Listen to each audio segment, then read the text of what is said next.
Ok, muchas gracias. Entonces, hoy, julio 7, vamos a hacer la parte 3 del tema 4, a dónde vamos. Vamos a hablar sobre las consideraciones evolutivas perfectibles del espíritu humano después de la muerte y el reciclaje encarnador para su perfeccionamiento espiritual.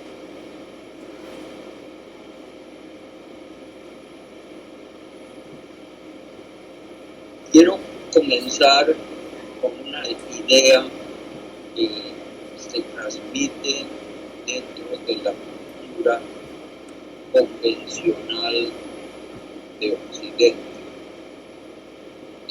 Voy a leer este epitafio. Dice: ya somos el olvido que seremos.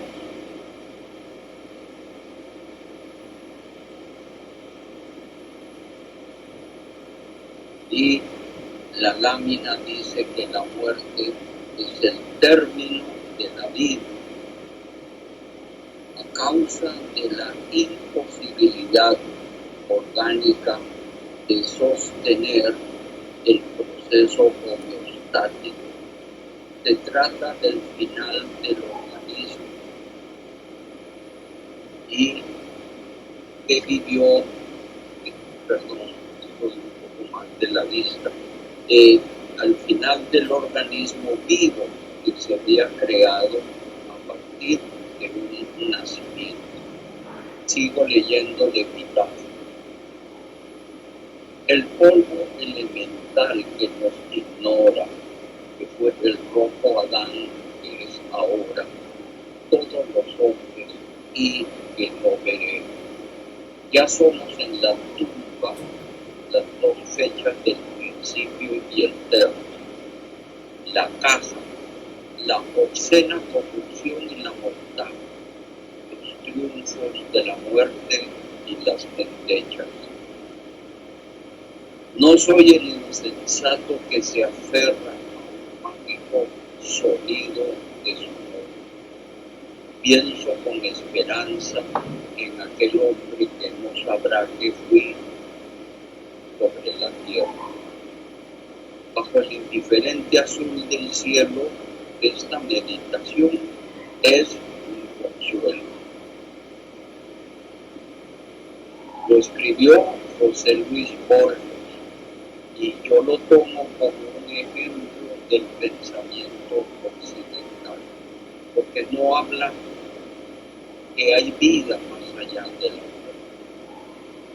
Esto también se complementa con otros trapos de otro libro que dice: todos estamos condenados al polvo y al olvido, y las personas a quienes yo he evocado ya están muertas o están a punto de morir, o como muchos morirán, quiero decir, moriremos al cabo de unos años que no pueden contarse en siglos, sino en decenios.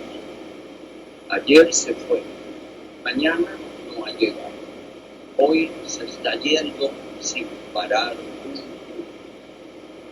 Soy un fue y un será y un es cansado. Decía Quevedo de la fugacidad de nuestra existencia, encaminada siempre hacia el momento en que dejamos de ser.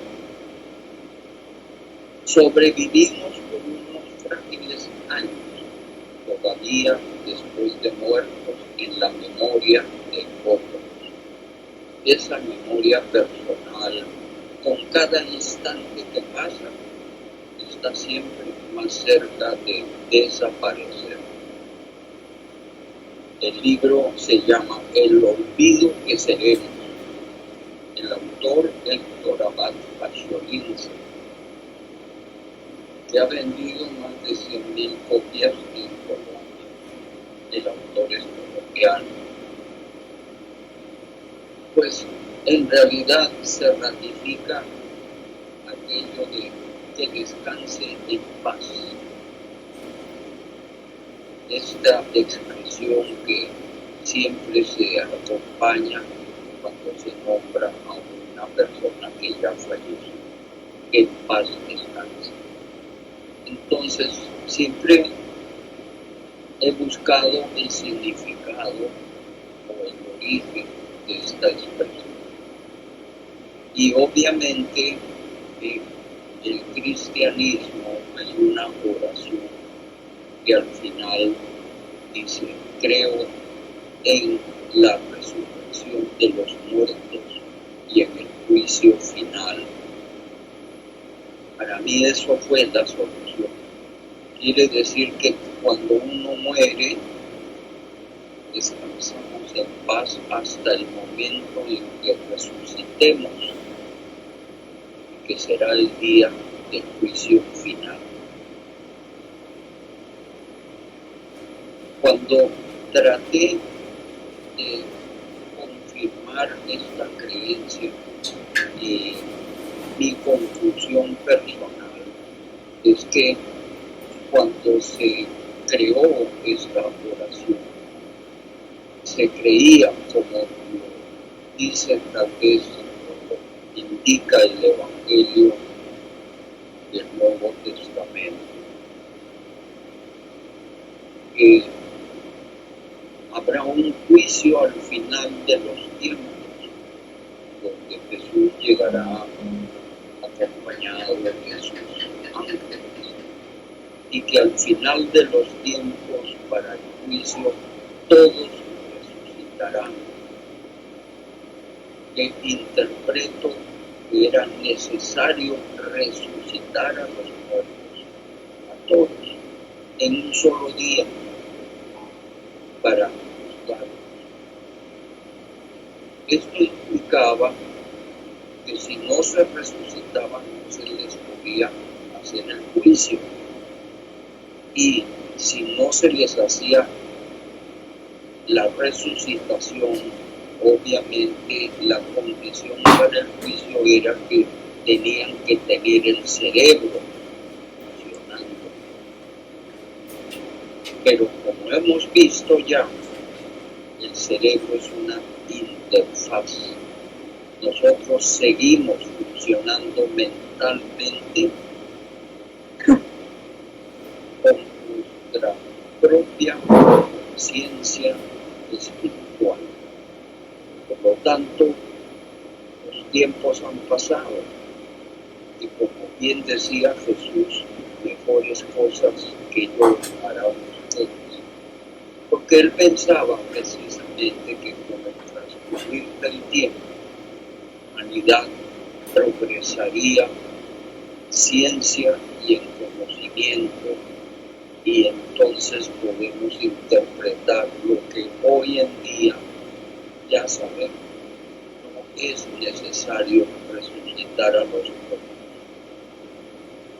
Tampoco no hace mucho sentido que todos tengamos un juicio al final de los tiempos, por más que, sin dudar, que Jesús en espíritu sería capaz de hacerlo en un solo día a todos los miles de millones a la vez en ese mismo día.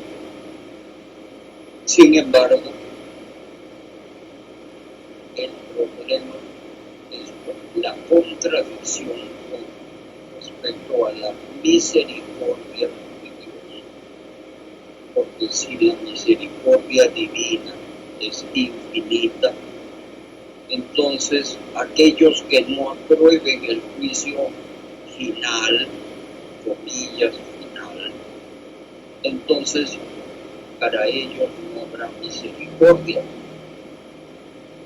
Habrá rechinar de dientes, como dice el Evangelio, en el infierno.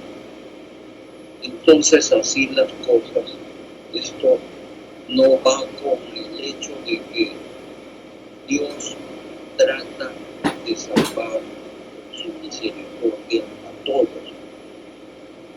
Entonces, ya hemos visto en el diplomado que, de acuerdo con las expectativas de vida del planeta, tendríamos planeta para de 20 a 50.000 millones de generaciones de nuevos ciclos de vida. ¿Por qué esperar entonces hasta un solo día para hacer el juicio a todos, en donde posiblemente casi que más de la mayoría, más de la mitad, no aprobaría? Entonces, bajo ese punto de vista, nuestro modelo que vamos a presentar desconoce estas contradicciones, o mejor dicho, las resuelve. Y para eso, obviamente, tenemos que separarnos de este tipo de creencias con la explicación que les estamos dando. Entonces, empezamos. En el más allá, muerto el biocuerpo, el ego pierde su razón de ser, producto de nuestras investigaciones. Siendo el ego una programación temporal, su razón de existir se justifica mientras el cuerpo físico esté vivo. Si éste muere, debe desconfigurarse. ¿Por qué razón? Porque, leamos esto que encontré en internet. Porque el núcleo del ego, el contenido del ego varía de una persona a otra, pero en todo ego actúa la misma estructura. Es casi no veo. En otras palabras, los egos solo se diferencian en la superficie. En el fondo son todos iguales. ¿De qué modo son todos iguales? Viven en la identificación y la separación. Cuando viven a través del ego, es decir, del yo creado por la mente y formado por pensamientos y emociones, la base de tu identidad es precaria, porque el pensamiento y la emoción son por naturaleza efímeros y fugaces.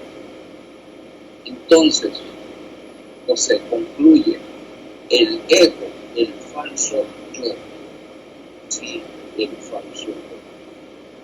Esto está confirmando que el ego pierde entonces su razón de existir cuando el cuerpo fallece. Y Daniel Goleman, el autor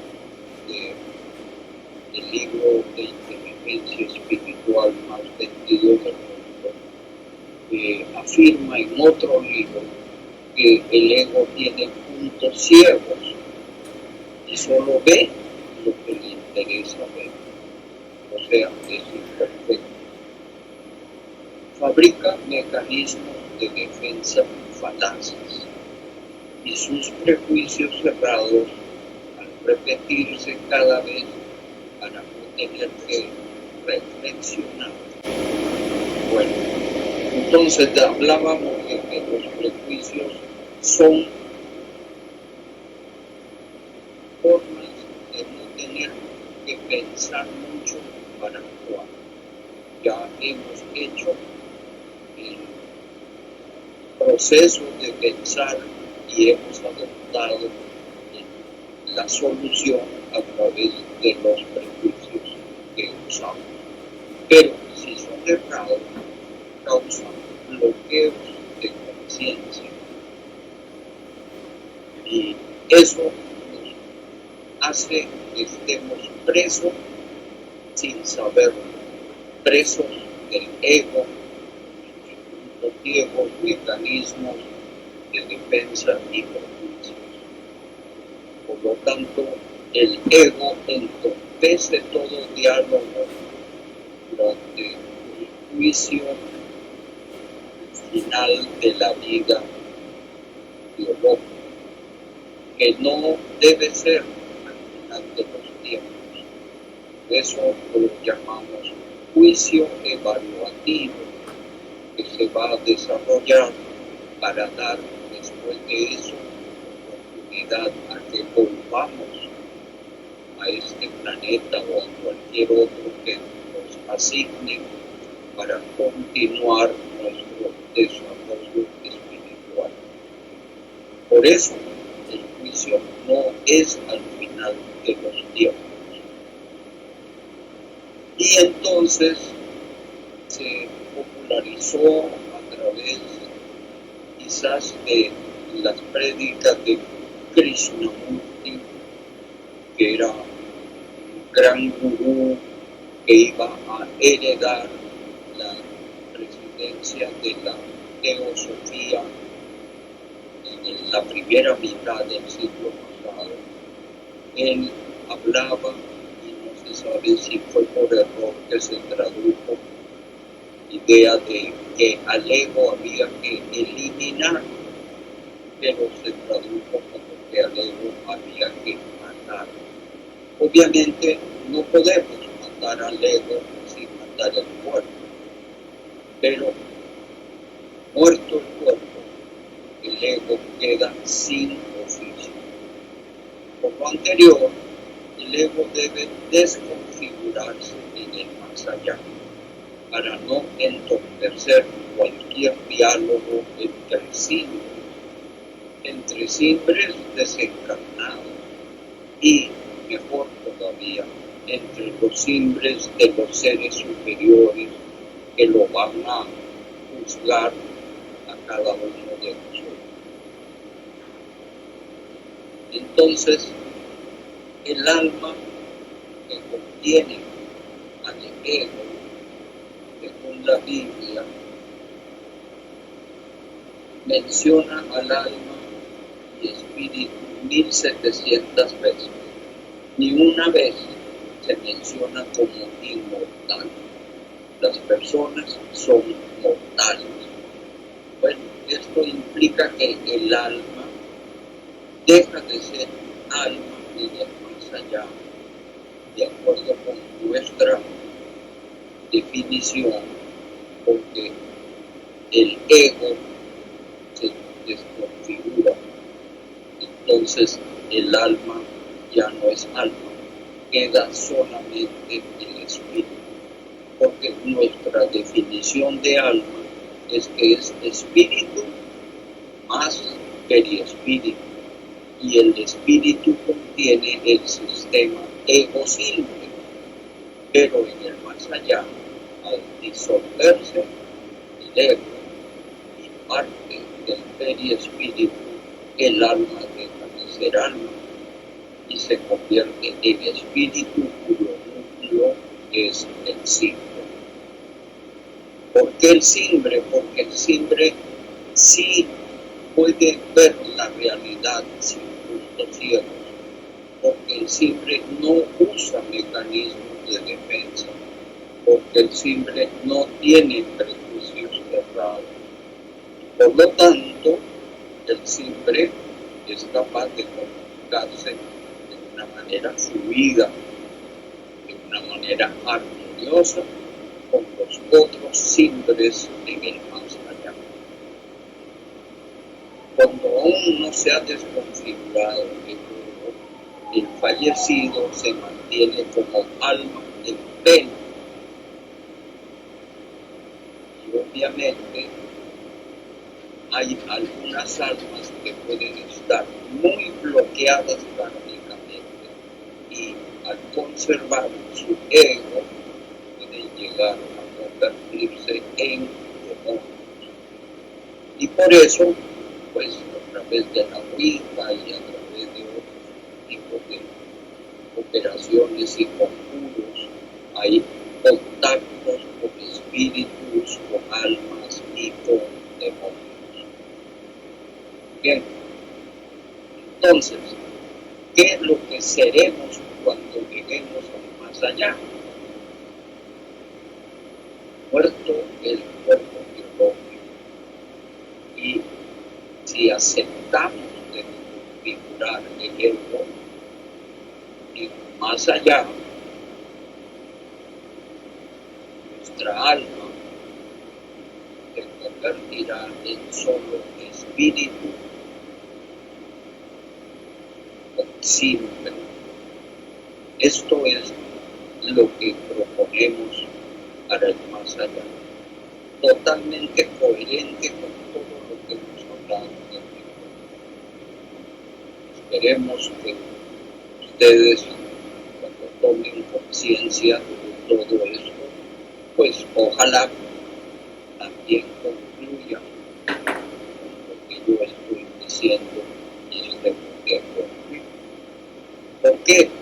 Porque este modelo resuelve la crisis que creó nada menos que Juan Pablo II en los años 90 de los del siglo pasado, cuando dijo que no había infierno, no había diablo, no había cielo, ni purgatorio, ni limbo, y como lugares no existían, que podrían ser una forma de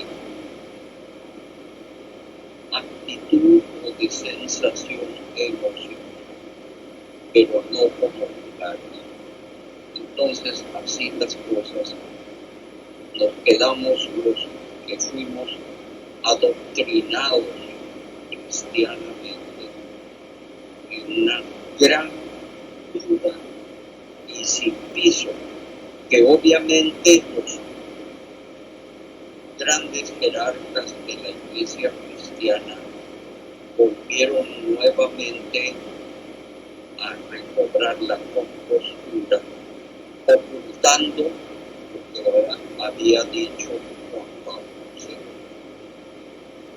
Este Papa se basaba siempre en revelar lo que él concluía después de contar incluso con la asesoría permanente de lo que él mismo llamaba Senado Científico, el pontificado que el concilio reunía a los expertos en ciencia y filosofía y que lo asesoraban. Muy bien, entonces, además, la conciencia tiene por finalidad la unión de todas las conciencias, transformar la materia en espíritu para hacerla regresar a su origen. Así, conservando el simbre se logra mantener el ascenso espiritual perfectible del nivel de conciencia del espíritu, o sea, de su capacidad mental. Y es a través de ciclos encarnatorios por la ley de la justicia restitutiva que no espera hasta el juicio final para hacerlo, y que se requiere para que al final de cada ciclo se llegue a realizar kármicamente un juicio evaluativo y después un diseño preencarnador. Dos pilares de nuestro modelo que vamos a explicar hoy día. Curiosamente, buscando imágenes para esta entrega que le damos a ustedes hoy, encuentro la carátula de este libro que está ahora en pantalla, que habla de amor, meditación, muerte y el más allá. Y lo ilustra Hooker, y el autor es Pesado. Entonces me pareció oportuno señalar este hecho. Google ya toma en cuenta la carátula, por lo menos, de este libro.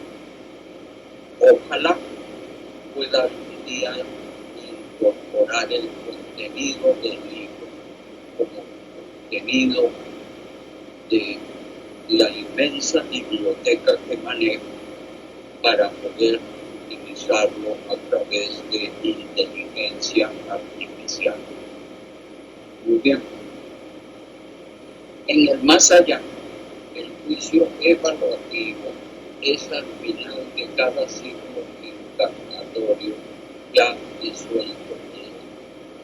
Convendría decir que el libro que vimos de mi autoría es uno de los 4 libros de la colección Cabalgando en hombros de gigantes del pensamiento, porque yo comparo las ideas de IES con los autores más importantes que he seleccionado a través de sus obras. Para mí ellos son los gigantes del pensamiento. Este libro y los otros que integran la colección, las personas que quieran adquirirlo lo pueden hacer en Lima a través del venerable maestro José Raúl Ubal, que posiblemente me está escuchando. Los poquitos ejemplares que me quedan todavía de la limitada emisión, y no he vuelto a mandar imprimir más porque ya he venido modificando y mejorando a través de la vía virtual, porque pues por un lado no veía financieramente viable sacar una nueva edición, porque hoy en día la venta de libros ha sido casi que reemplazada mayormente por libros virtuales, por podcasts y bueno, cualquier otra forma que hoy en día se utiliza internet, y por esa razón mucho del contenido ya actualizado aparece en mi estación de YouTube bajo el nombre de Inteligencia Espiritual -IS.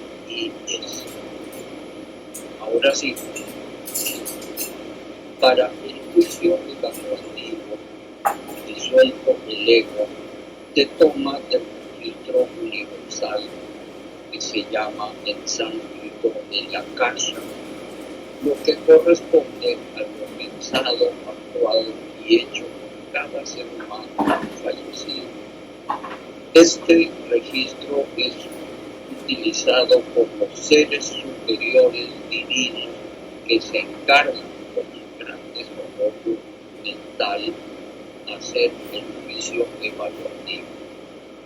Sería el reemplazo de la palabra bíblica genérica de ángel, que sería un ángel en un grado muy superior al primer ángel que después le sigue el arcángel y todo lo demás que veremos en la próxima semana en Angelología.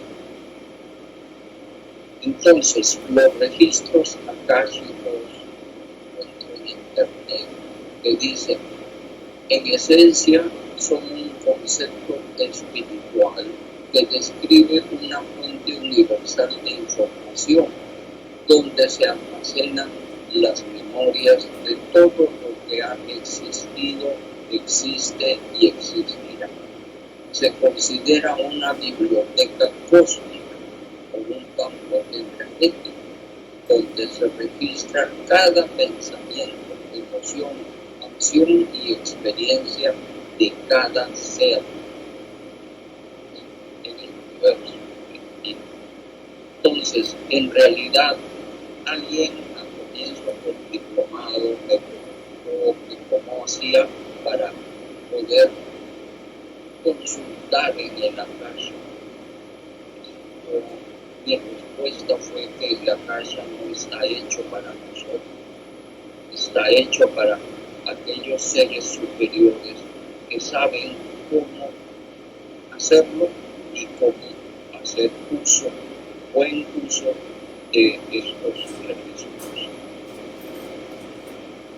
Jueces superiores no encarnados, cumpliendo la misión para su propia evolución perfectible, dialogan con total transparencia y sabiduría con el respectivo simbre humano en el más allá.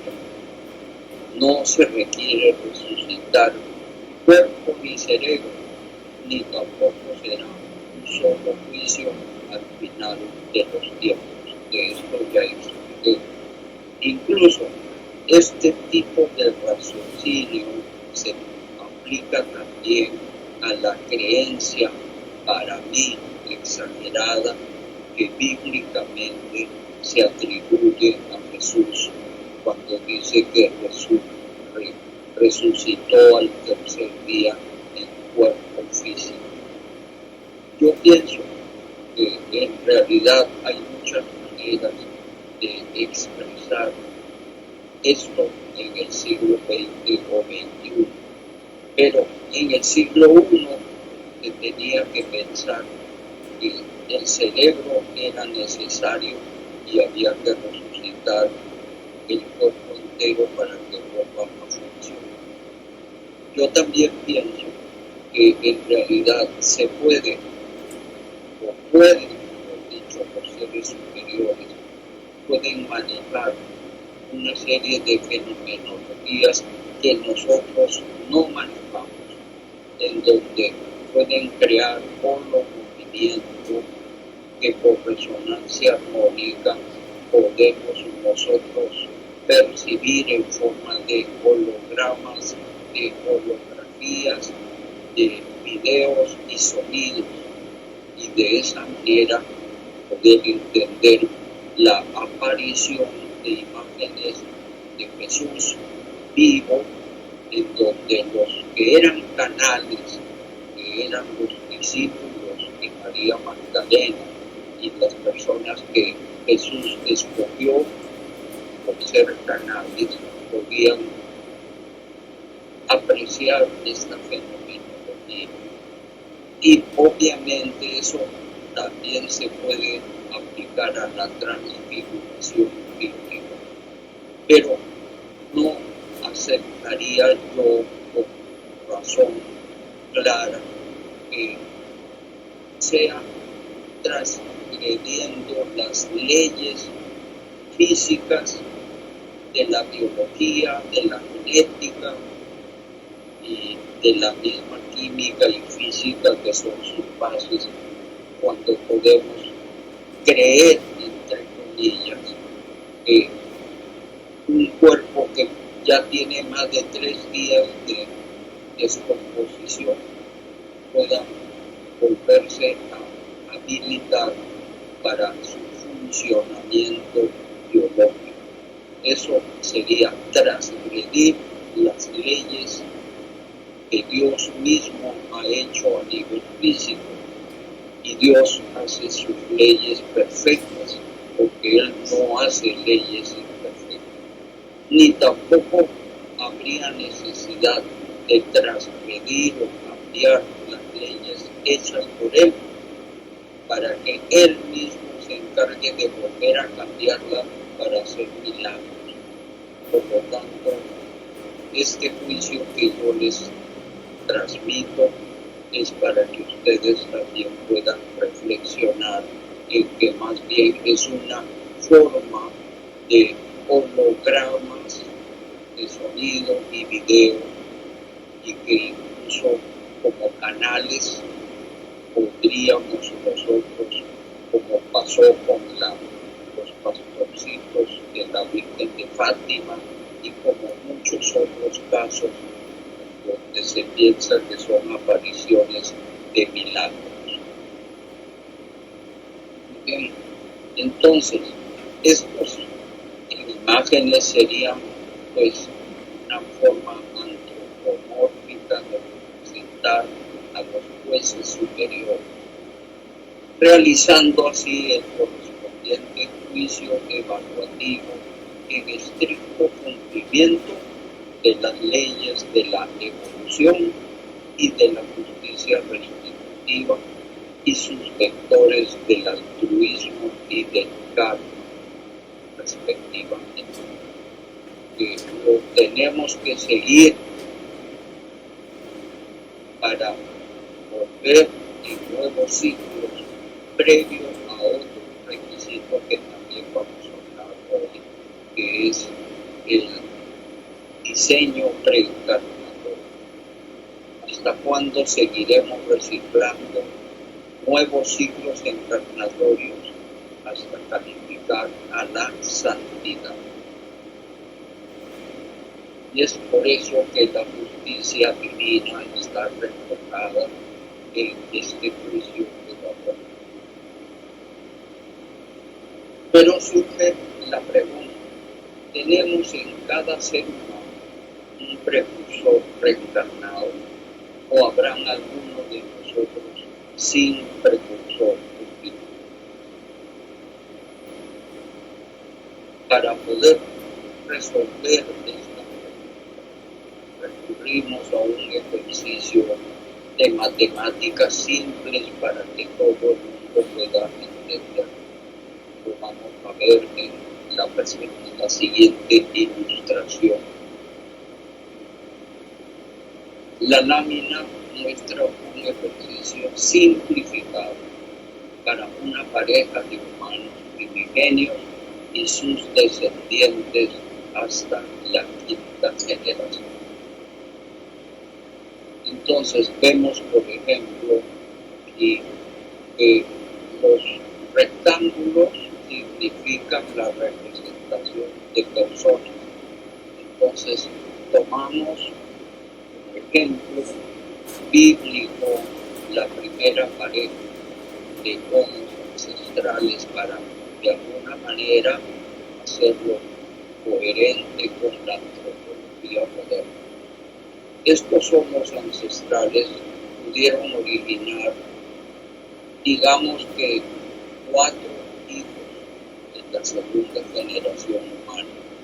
La tercera generación sería de 8 nietos, la cuarta de 16 bisnietos y la quinta de 32 tataranietos. Así las cosas, los colores púrpura se refieren a que en la época en que están los de la quinta generación vivos, ya las personas de color púrpura han fallecido. Entonces, bajo este orden de ideas, tenemos que la sumatoria de muertos están registrados en esta columna y suman 10. Y la sumatoria de vivos están registrados para sumar 52. Aquí nomás, en este pequeño ejemplo, no habría suficientes precursores espirituales o fallecidos acumulados para poder reencarnar en todos los vivos. Y aquí podríamos deducir en este ejercicio, si fuera real, que hay 42 vivos que no tienen precursor. Sin embargo, la vieja creencia de la reencarnación asume que todo, sin excepción, una vez que nacemos, ya tenemos un precursor. Parece que esto no es así. Al comenzar la última generación, entonces, el número total de vivos de 52 y el de muertos es 10. Hay espíritus nuevos en vivos que no tienen precursor. ¿Cuántos?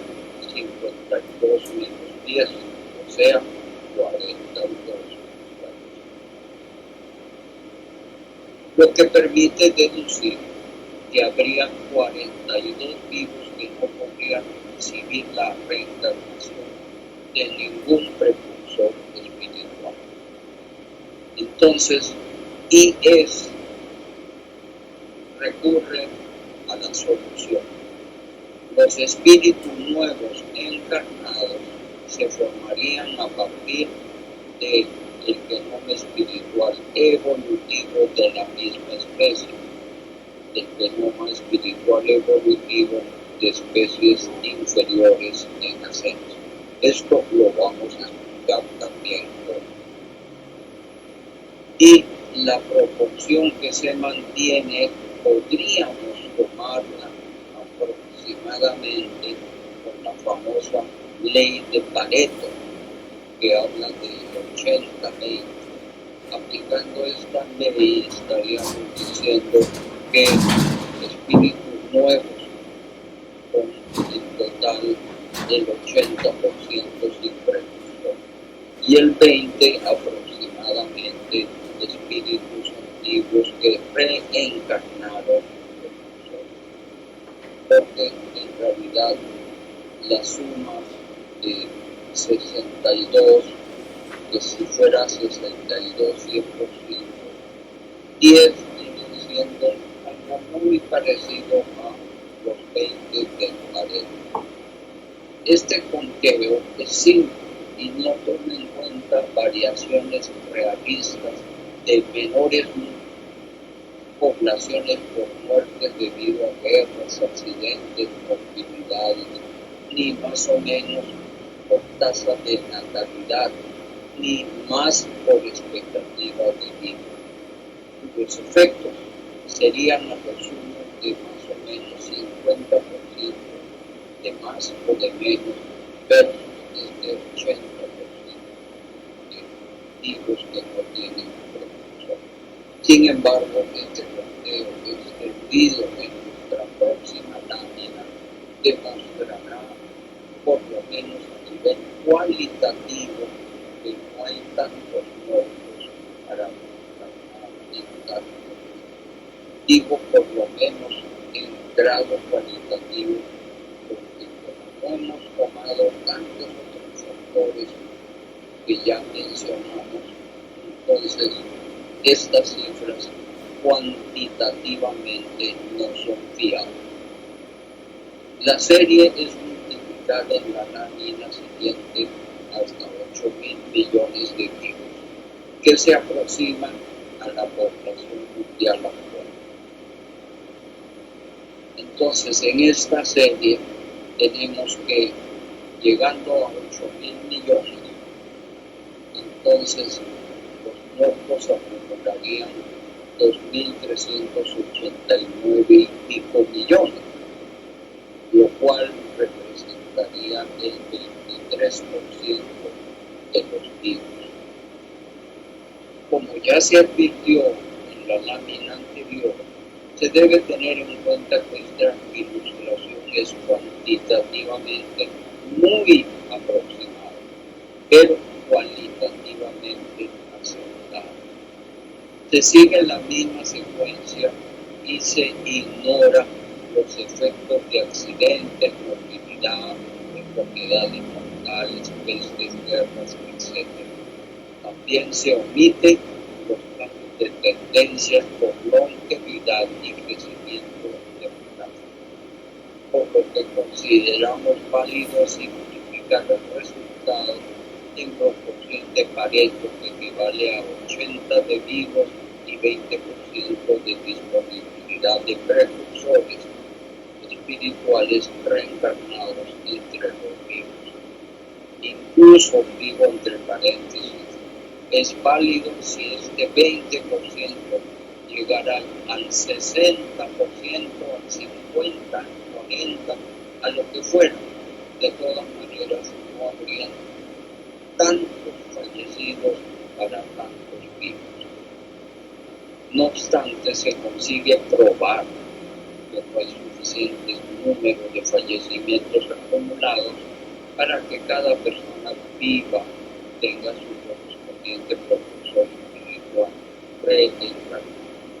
De la actual población mundial de aproximadamente 8.000 millones, solo entre el 20 o 23 tendrían reencarnado un precursor, pero pongo una flechita para decir que podríamos llegar hasta este 23 al 60%, por ejemplo, y seguiría la asunción cualitativa, seguiría siendo válida. ¿Por qué puse 60? Porque en realidad, si al 60% que fuera el resultado, le pudiéramos básicamente, que al 60% le pudiéramos básicamente aumentar el acumulado de todas estas factores que acabamos de mencionar: accidentes, morbilidad, guerras, etcétera, cambios de longevidad y de crecimiento. Si esto fuera la mitad del 60, para más sería 90% en lugar de 23. No importa, se sigue habiendo un déficit del 10%. Y si fuera al revés, para menos, estaríamos hablando de que este 60 se reduciría 60 menos 30 al 30%. Pero como no tenemos una base cierta y el ejercicio para poner en cuenta todo esto en cada generación es demasiado complicado, porque en cada generación, cada uno de los años podría ser de diferente tipo de incidencia de estos factores. Pero por esta razón no nos importa el resultado cuantitativo, lo que importa es el resultado cualitativo, que por lo menos creemos que es acertado. Podemos concluir entonces que en cada generación pasada o en la futura no ha habido ni habrá suficientes profesores espirituales encarnados en todos los humanos que estuvieron, estamos o estarán. La solución al aparente problema anterior lo da y es con los genomas holísticos, en especial el genoma evolutivo.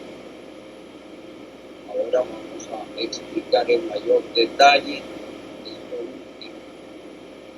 Recordemos entonces los genomas de Mies, además del ADN, que es el electroquímico que todos nosotros conocemos. Proponemos el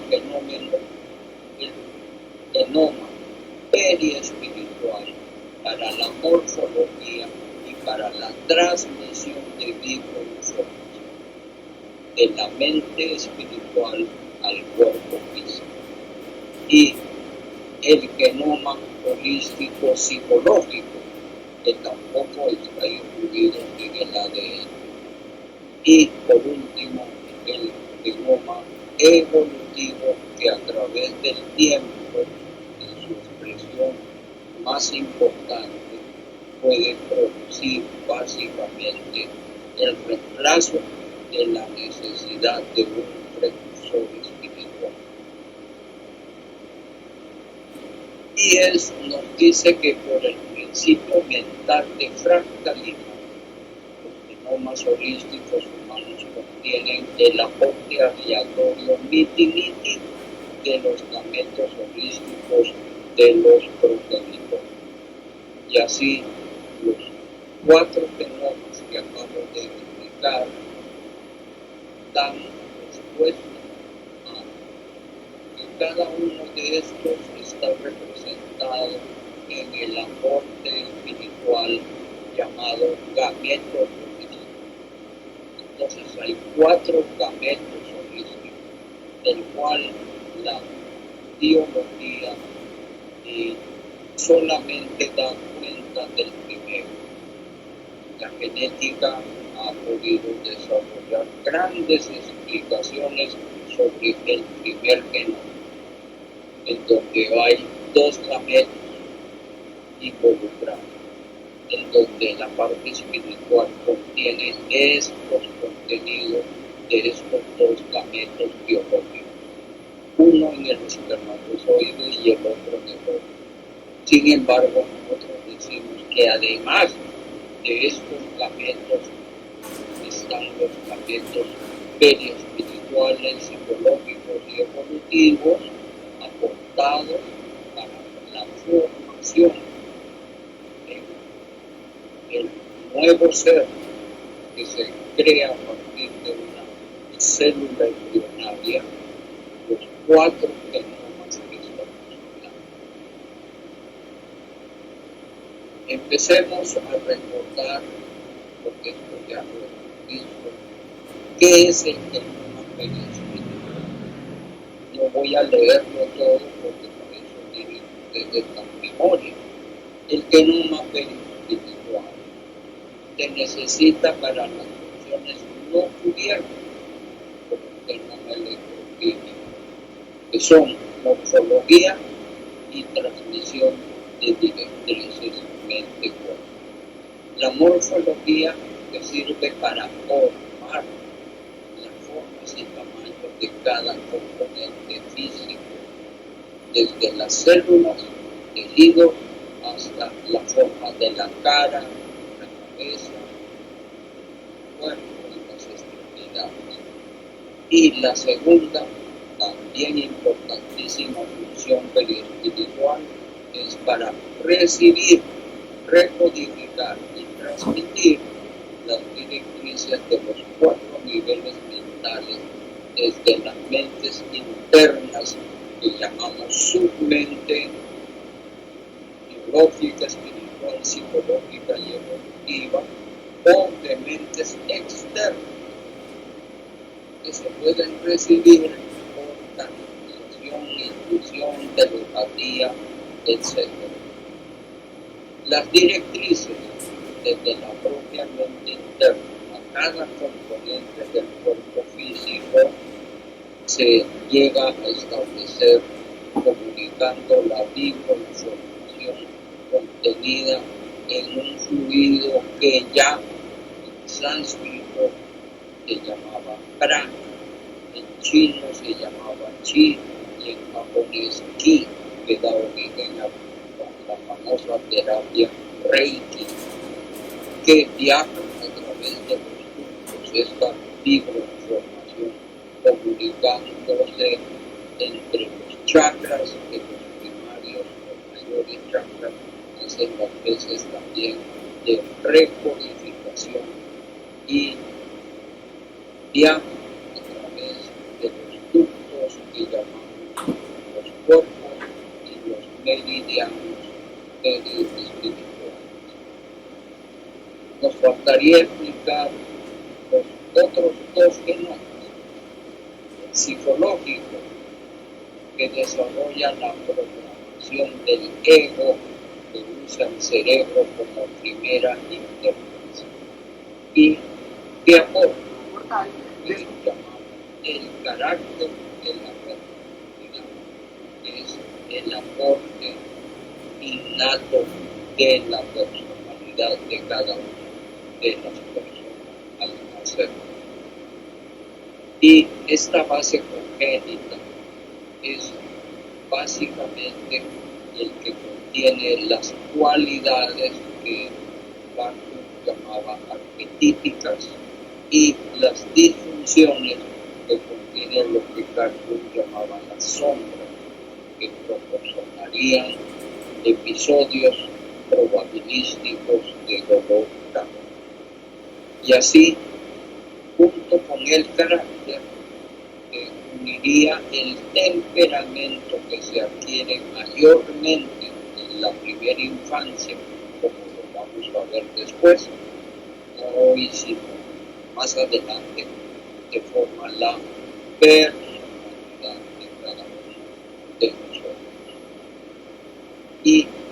se expresaría filogénicamente en el desarrollo de los CNS neurológicos fetales que contienen la parte biológica que sirve de interfaz para lo psicológico.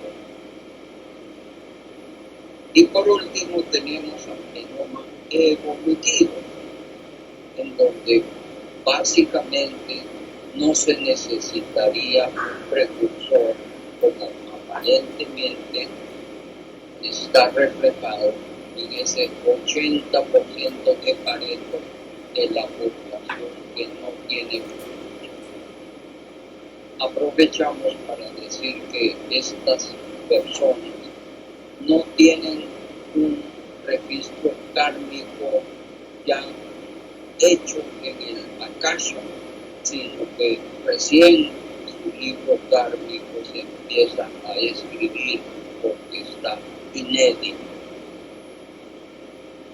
Heredan con el genoma evolutivo de los gametos de sus progenitores este miti-miti aleatorio del grado evolutivo que los progenitores alcanzaron en el momento de la concepción. Esto es importante también, porque obviamente el aporte miti-miti de dos adolescentes que conciben un bebé es mucho menor evolutivamente al aporte miti-miti de adultos que conciben un bebé a los 30 o a los 40 años. Podríamos decir que los últimos hijos tienen una ventaja de heredar de sus progenitores mayor tipo de progreso en el caso que los progenitores lo hayan alcanzado. Continuando la evolución de lo encarnado, según las leyes de la justicia divina, lo que evolutivamente logró cada quien según su grado da la palabra sánscrito, porque ahí está el concepto original de lo que hablamos ahora. Y lo que requiere desbloquearse según el grado de los bloqueos kármicos también heredados. Miren que las revelaciones hechas a los profetas desde la época de los libros védicos, la cultura hinduista, ya tenían en esencia el concepto que ahora estamos usando, iniciando un nuevo registro akáshico con efecto restitutivo ontogénico, que se refiere a las experiencias en la propia vida actual y cuyo saldo se llega a transmitir a través de la filogenia holística. Usamos este término extendiéndolo de la simple filogenia a nivel biológico. Bien, entonces, más o menos 3/4 partes de vivos solo les basta el genoma evolutivo y no necesitan precursor. Esto porque ya hemos visto esta disparidad en el porcentaje de los ejercicios aritméticos que hemos hecho. Entonces, la interacción de los 4 genomas holísticos es suficiente para concebir un nuevo ser, quien evolucionará miti-miti con el aporte de los gametos holísticos de los progenitores. A cambio de un diseño personalizado, viene la otra parte del proceso. Arquitectos superiores kármicamente deciden a qué espíritu se el embrión humano concebido por el evolutivo van a ser la simbiotización del precursor. espiritual en ese 20% de Pareto que estamos hablando. Y allí de nuevo, buscando yo imágenes de gametos holísticos, me encuentro que Google vuelve a presentar la carátula del último libro que escribí en la colección, del cual, como ya expliqué, los que están interesados pueden adquirir los últimos ejemplares que me quedan de manos del venerable maestro José Raúl Urán. ¿Y cuáles embriones humanos entonces no serán simbiotizados con precursor espiritual? Que bastaría con el aporte mitificado. Y entonces, antes del diseño, se debe hacer el juicio evaluativo con los dos grandes procesos que aportamos en nuestro modelo que hemos llamado el reciclaje espiritual. Bien, apliquemos entonces el genoma evolutivo para el caso de sin precursor. Ya hablamos del porcentaje, entonces con el genoma evolutivo también los gametos del miti-miti aleatorio de los progenitores funciona sin necesidad de precursor. También ya expliqué que tomando en cuenta que los grados evolutivos progresarían si maduran con la edad. Este gráfico trata de explicar que el aporte de sus diferentes tipos y grados de los progenitores pueden dar origen a el nuevo ser que funcionaría integralmente por simbiosis sinérgica en el genoma resultante de los gametos, genoma evolutivo resultante para el nuevo ser. Algunos bloqueos son transferidos también miti-miti para su correspondiente desbloqueo en el nuevo ser. Los desbloqueos kármicos serán primero conexiones de amor, porque obviamente ellos recibieron como herencia, ¿no? Es una cosecha de su propia siembra. Y después de múltiples oportunidades serán con episodios de dolor.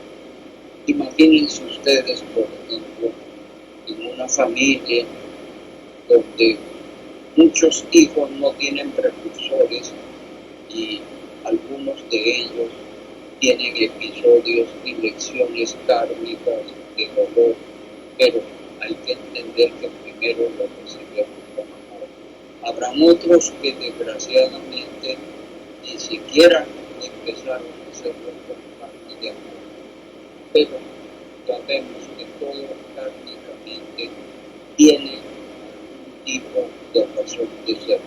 Y por último, estamos también diciendo que en casos muy excepcionales hay pequeños errores de sincronización de los seres divinos en su diseño preencarnatorio que se van a tener que compensar en futuras vivencias o en futuros ciclos de vida.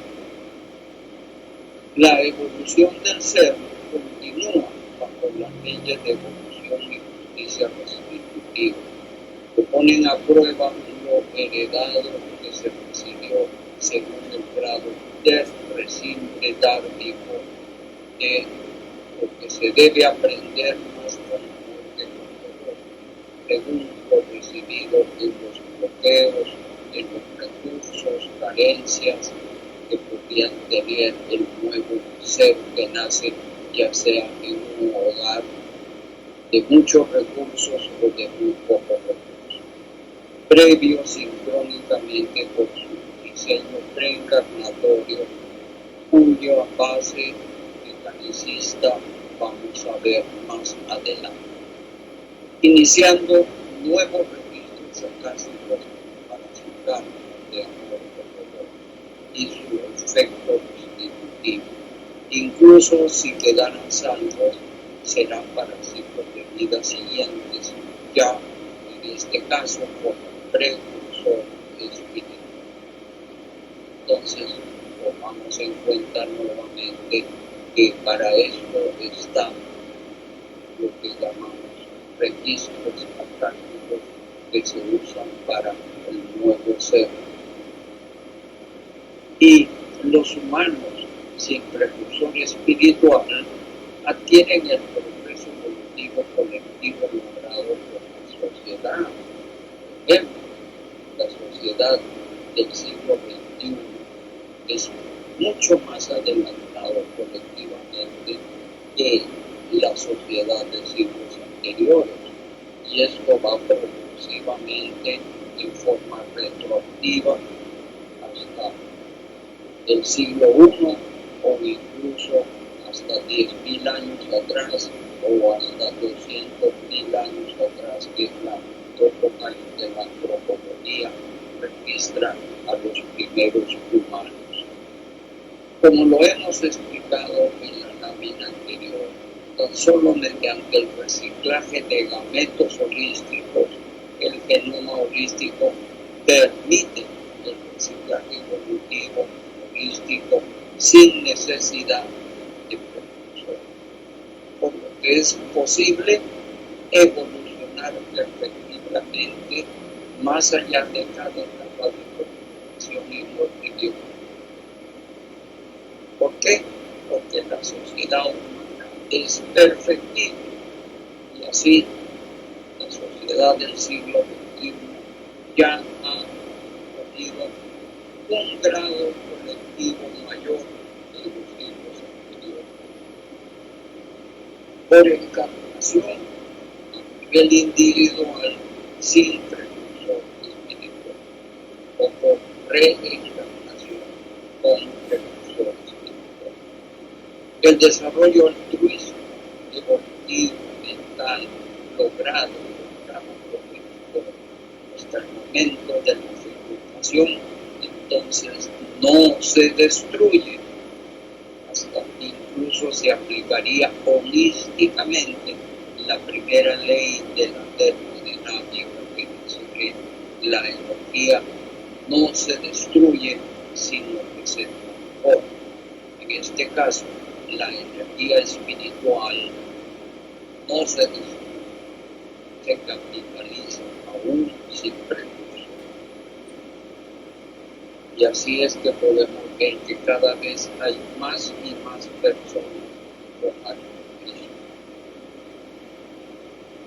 Y por conservación de la capacidad mental, la evolución perfectible de la sociedad mundial avanza a través de nuevos biociclos en el tiempo, con o sin precursores. Y la meta de todos debe ser llegar a la santidad.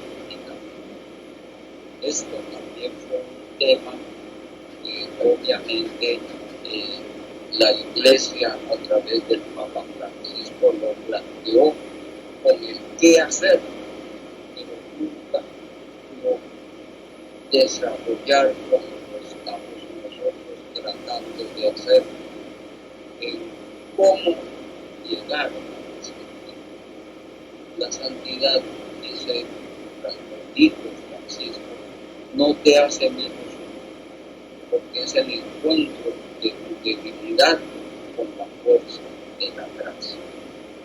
Estamos básicamente utilizando los mismos términos, pero creemos que la Iglesia debiera explicar ya cómo hacer para llegar a la santidad. El juicio evaluativo ya se aplica para aquellos fallecidos que tenían un precursor espiritual y también para los que por primera vez fallecen sin precursor. Lo que se toma en cuenta es el residuo sea el grado de riqueza espiritual. Por principio de metaentropía, cualquier espíritu que ha desencarnado debe volver a encarnar para conservar su recinto y luego seguir desarrollando para desbloquearse con episodios de vivencias que contienen lecciones kármicas a través de vivencias de amor o vivencias de dolor. Entonces, esto solamente lo puede hacer el simple cuando despierta y cuando madura, porque el ego difícilmente puede encontrar las lecciones kármicas de cada vivencia. Por eso insistimos, hay que despertar y desarrollar el símbolo. De esta manera, cada vez que tengamos algún episodio vivencial, estamos prontos, prestos a iluminarnos con el símbolo para descubrir la lección kármica que nos falta desarrollar en esa línea perfectible que está bloqueada. Después de la muerte biológica, solo subsiste el símbolo evolutivo que conserva su recinto y sus bloqueos kármicos que también están conformándose así un precursor espiritual. Después de la desprogramación del ego que se realiza en el purgatorio, que es el verdadero sentido de la palabra de la iglesia gnóstica. El purgatorio es purgar lo que está de más, lo que ya no se necesita, en este caso purgar al ego. Ya después la iglesia cristiana convirtió el purgatorio en una forma de castigo temporal, lo cual no es tan práctico para lo que estamos explicando. Los budistas llamaron la desprogramación del ego el Kama-Loka, el lugar de los deseos que desaparecen. Loka, lugar, Kama, deseo. Y también esto vino de origen védico, que Buda tomó muchas de las enseñanzas hinduistas. También los griegos llamaron en esencia la desprogramación en el Hades, y los egipcios en el Amenti, y los actuales espiritistas o espíritas en habla sajona lo llaman el Summerland, o sea, la tierra del verano. Debe hacerse entonces un juicio evaluativo usando registros de la conciencia universal o Akasha para evaluar méritos y deméritos de su recibo, para determinar sus bloqueos mentales enfermos. El símbolo, llamado en el libro tibetano de los muertos Sippavada, busca renacer como precursor espiritual. Como ven, todas las culturas, hasta las del Tibet, hablan de la necesidad de renacer como precursor espiritual. Entonces, este espíritu precursor es el que algunos de nosotros lo tenemos ya desde que nacimos. ¿Y cómo se une el precursor espiritual con el fenómeno evolutivo? A través del designio de un gran director divino, un ser superior asignado al plan de la tierra, que realiza la encarnación del símbolo del precursor, pero antes se borra la memoria, solo queda la capacidad del recinto, la capacidad de la riqueza mental del espíritu, simbiotizándolo con el fenómeno espiritual que se desarrolla para el embrión del nuevo ser, escogido por el respectivo diseño preencarnador. Según investigaciones hechas por Bárbara Frena, bióloga y ex agente de investigación de la NASA, que trabajó conjuntamente con la PhD de la Universidad de California, Los Ángeles, llamada Valerie Hunt. Este proceso se realizaría a los 4 meses de gestación fetal, donde ellos dicen que los videntes encuentran un gran resplandor que anuncia este sincretismo en las pestañas, en el aura de las personas. Así es como en realidad el precursor que estaría representado en esta imagen medio humana se une con el genoma del desarrollo a nivel evolutivo. En los casos de síndrome que califica el grado intermedio de formación llamado la santidad, o sea, cuando lleguemos a nuestra gran vida, entonces allí, como bien lo dice el Papa, o lo dijo el Papa Francisco, el simple asciende a ser parte de un ser superior en evolución, dentro de la pirámide evolutiva para seres superiores no encarnados.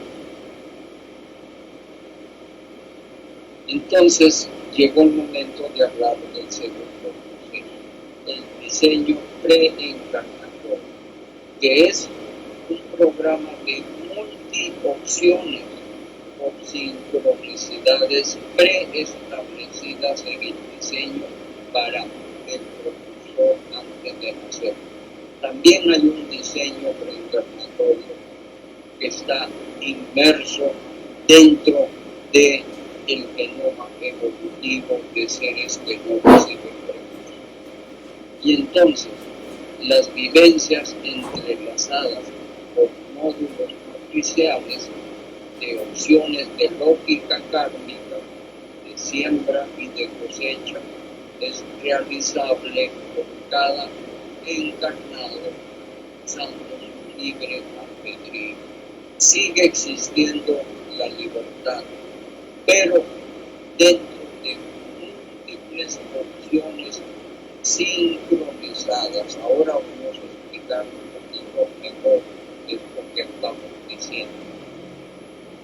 La sincronicidad se define como el sentido que contiene la causalidad más allá de la pura coincidencia. Mientras nuestro grado de evolución perfectiva no haya logrado calificar para la santidad, los arquitectos divinos en su labor evolutiva diseñan para cada espíritu un diseño preencarnatorio para un nuevo ciclo de vida con miren que, de nuevo, la semilla conceptual de este diseño se llamaba en sánscrito Vasana en los libros de los Vedas. Este diseño contiene características para el cuerpo físico y para su entorno familiar, socioeconómico, cultural, político, ecológico, geográfico y planetario. Esto en realidad se confirmó en el libro que yo recibí de mi gran amigo, que por casualidad de la vida, de lo que yo llamo causalidad de los seres superiores, conocí en Cali como autor de 15 libros, como un gran canal que él era y que llegó de Barcelona, se llamaba José Fábrega. Entonces, seguimos con la explicación. Este diseño es preprogramado el sincronismo probabilístico de las acciones de otros seres y el de los fenómenos ecológicos que le afecten. Así es como vemos, por ejemplo, como se cae un alud de tierra, o un árbol de raíz en la mitad de una avenida, o hay un temblor, o hay un incendio forestal, o hay una inundación. Dentro de los múltiples diseños kármicos del diseño reencarnador, se puede ver que todo coincide, que nada es casualidad. Cuando nuestra mente racional ve que las cosas no se dan o no salen como debieran salir, nuestra mente intuitiva está recibiendo un mensaje de alerta, de cambio. La sincronicidad es más que nuestros propios pensamientos, emociones y nuestro espíritu puesto de manifiesto en el universo. Debemos de encontrar la lección en cada mensaje kármico de amor o de dolor, para que cada nuevo humano encarnado experimente kármicamente y actúe espontáneamente de acuerdo al grado evolutivo dado por sus precursores y el alcanzado por sus precursores espirituales y unilaterales, manifestando con su sistema egocéntrico su tendencia al bien kármico, su tendencia al mal kármico, y que debe descubrir e interiorizar las lecciones kármicas que contienen estas vivencias, estos episodios vivenciales. Entonces, para poder entender gráficamente, hemos simplificado con esta ilustración el diseño reencarnador. Como ven, es una gran esfera que contiene por dentro y por fuera una cantidad de caminitos. Podríamos decir que cada caminito tortuoso está representado en estas lineecitas quebradas color amarillo, en donde cada una nace de un nódulo y que tiene múltiples opciones a seguir. O sea que de cada una de estas múltiples opciones y posibilidades de seguir, el libre albedrío del individuo escoge una de ellas. Escogido esa, llega al siguiente nódulo y en el siguiente nódulo tendrán nuevamente otras múltiples opciones diferentes, y si escoge cualquiera de ellas por libre albedrío, tendrá nuevamente en el próximo módulo otras múltiples opciones. Entonces, explicado esto, podemos decir que la esfera contiene infinitas probables opciones vivenciales.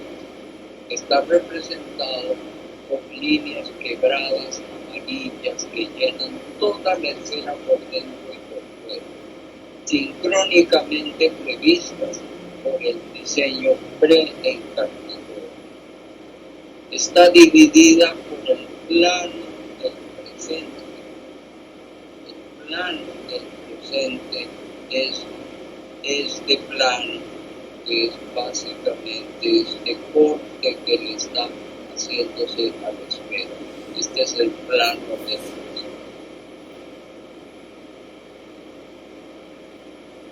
Y dentro de este plano del presente está el punto que es el punto de la vida en el presente de este ego, que corresponde a haber tenido desde su nacimiento aquí en el polo norte de la esfera todo el recorrido vivencial de su vida pasada.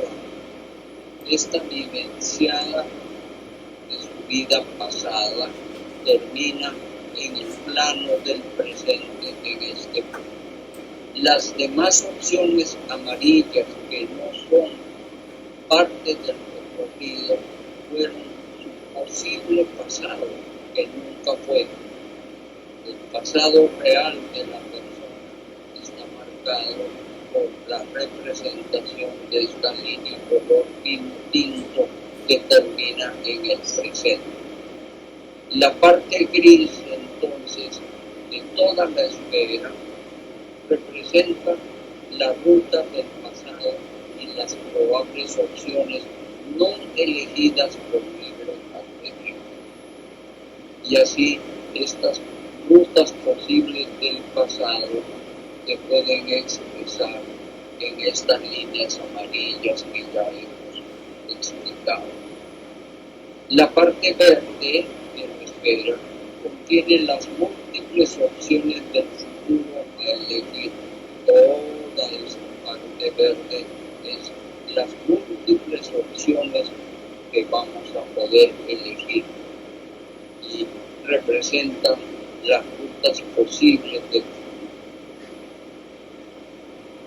En cada momento pasado, presente o futuro, las opciones posibles serán múltiples a la libre elección del sistema ego-psíquico. En cada opción hay sincronismo con seres y con fenómenos de la naturaleza. Veamos a ver.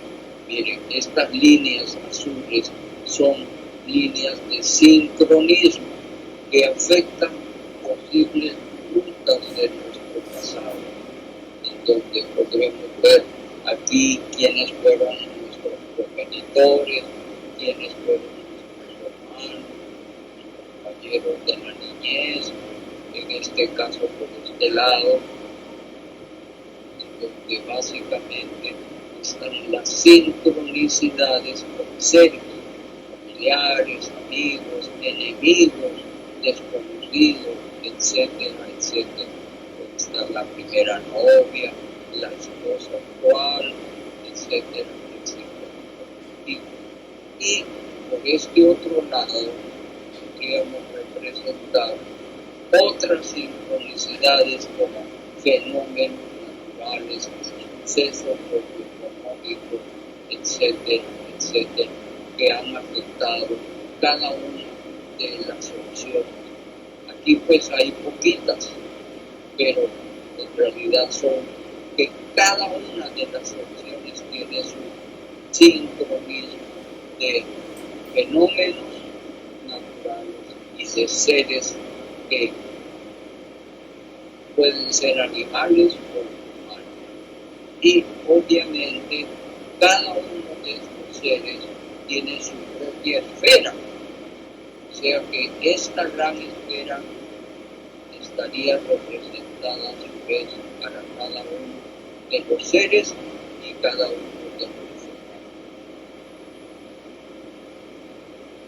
Cada opción tiene una ruta hacia el eje del esfera, como en permanente acceso con cualquiera de las opciones.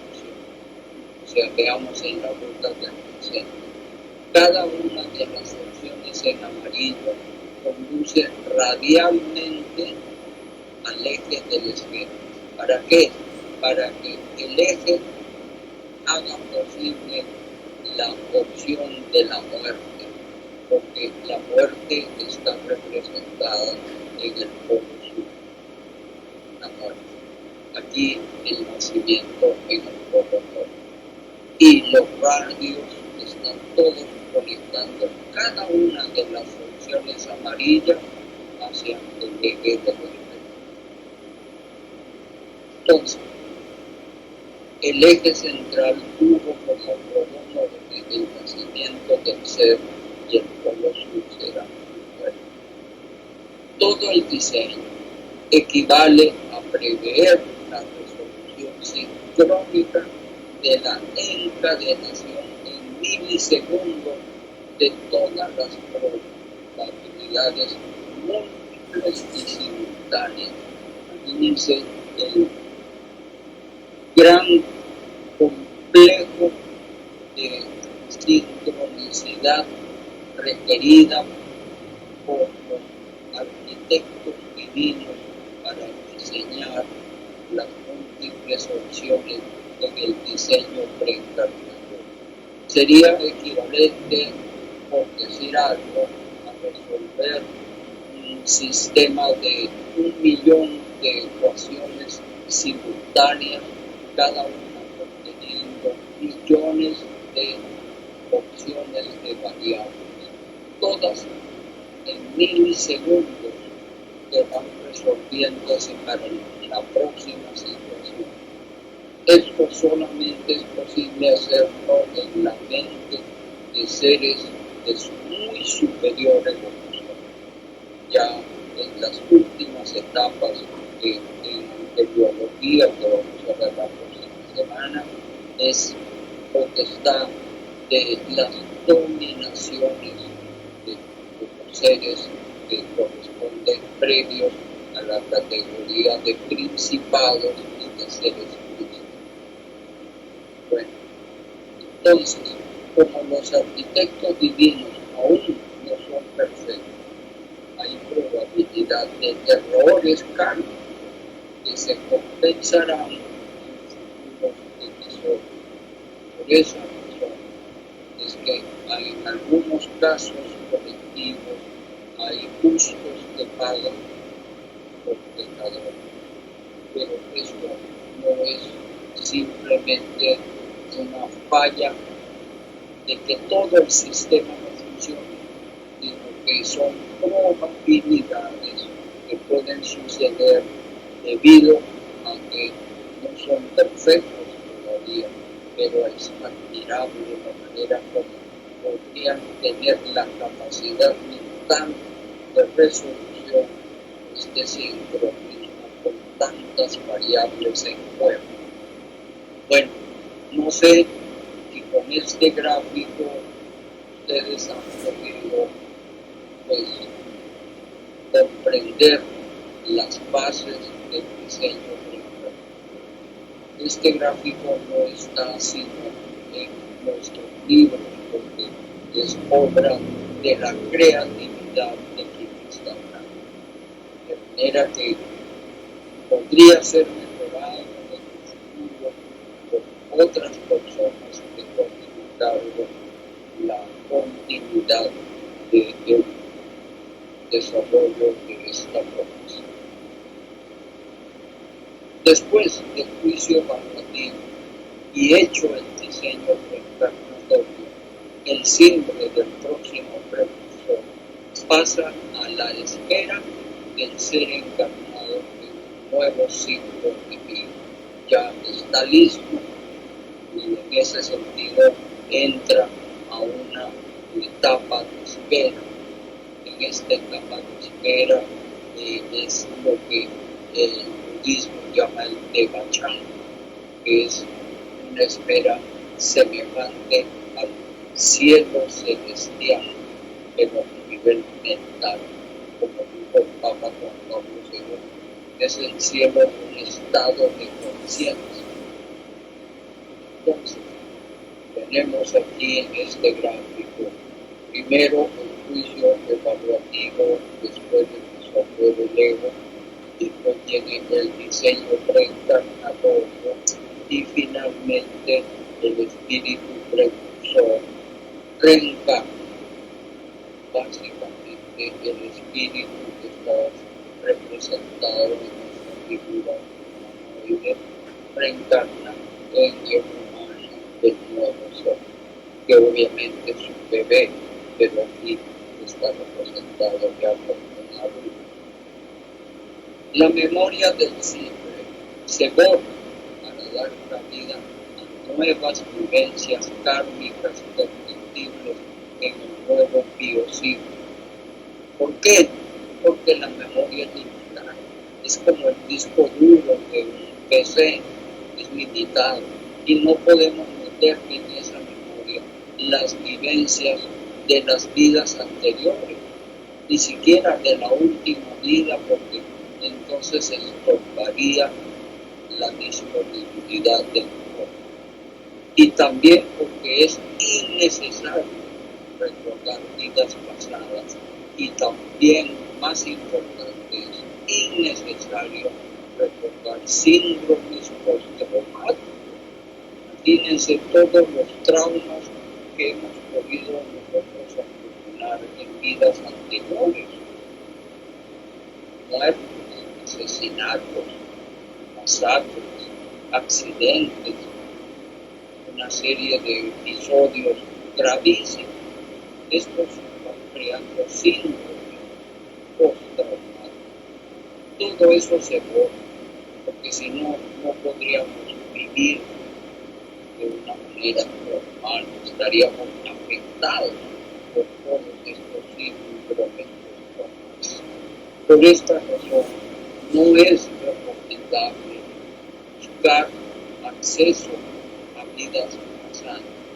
Podríamos, de una manera un poquito forzada, hacerlo, pero requiere el uso para terapias muy específicas, y por esto solo se mantiene normalmente el residuo.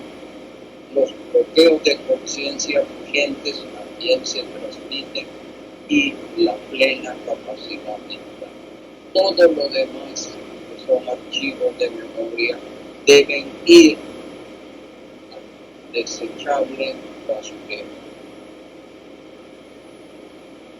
Recordemos que al grado intermedio de perfección de la santidad se llega bajo la práctica del método del altruismo evolutivo, que incluye verdades que tenemos que conocer en nuestro pensamiento sistémico, amor que tenemos que aprender a desarrollar para nosotros y para los demás.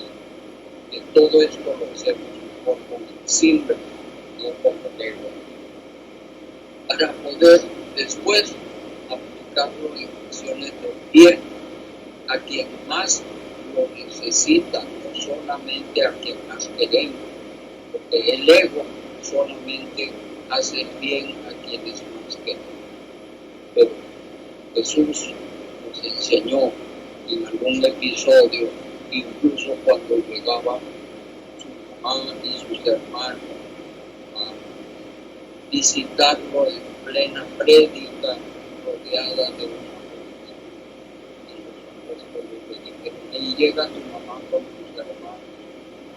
Y él dijo: "Mi mamá y mis hermanos están representados en toda esta multitud".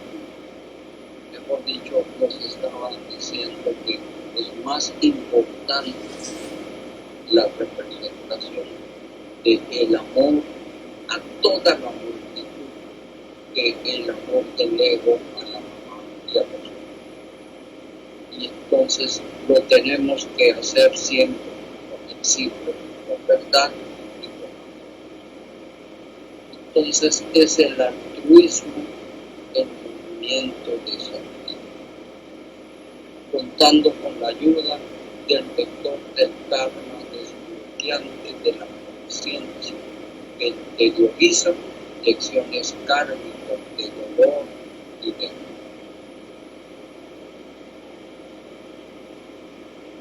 Y entonces quisiera leer esta reflexión. He aquí que he encontrado lo que es más grande que la sabiduría.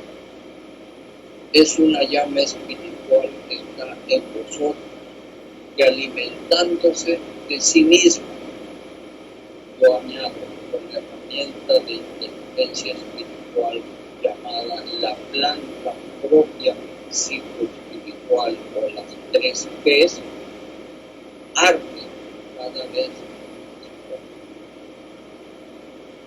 Planta propia psicoespiritual es de energía inagotable del sí, y lo vamos a explicar ya cuando comencemos los talleres.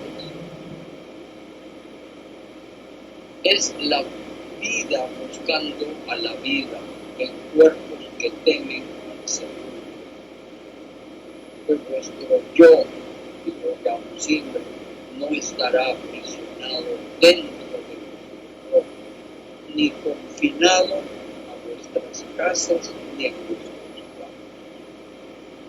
El pelo que cubre vuestros ojos, el ego, será levantado por las mismas manos que lo tendréis. Y ese día no desploraréis haber salido que fuisteis ciegos, ni os lamentaréis de haber sido solos. Y por eso Daniel Goleman en su libro El punto ciego habla de que el ego tiene puntos ciegos y obviamente tiene puntos ojos. Porque ese día sabréis cuáles son los ocultos propósitos que están en todas las cosas, como lo estamos proponiendo con inteligencia espiritual. Y bendeciréis las tinieblas, porque estaréis bendiciendo esta luz. Y si no es suficiente, entonces de nuevo tendremos que volver juntos, y mucho después juntos tenderemos nuestras manos al Dador. Esto lo escribió Khalil Gibran, que también dijo: no se puede llegar al alba sino por el sendero de la noche. Es bien importante eso, porque la noche es oscura y nos falta conocimiento. Podemos llegar a la iluminación del alma, pero hay que pasar necesariamente por la oscuridad. Bueno, con este pensamiento creo haber llegado al final de esta exposición. Vamos a continuar con la segunda parte del próximo curso, pero mientras tanto creo que hay suficiente material para que ustedes puedan volver a releer las memorias y puedan establecer sus propias conclusiones.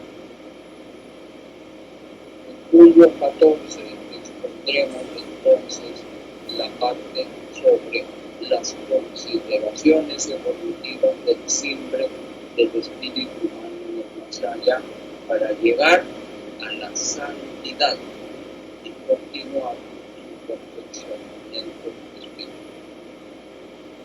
Vamos a dar entonces paso al conversatorio para escucharlos con sus inquietudes y con sus posibles confesiones. Muchas gracias por la asistencia.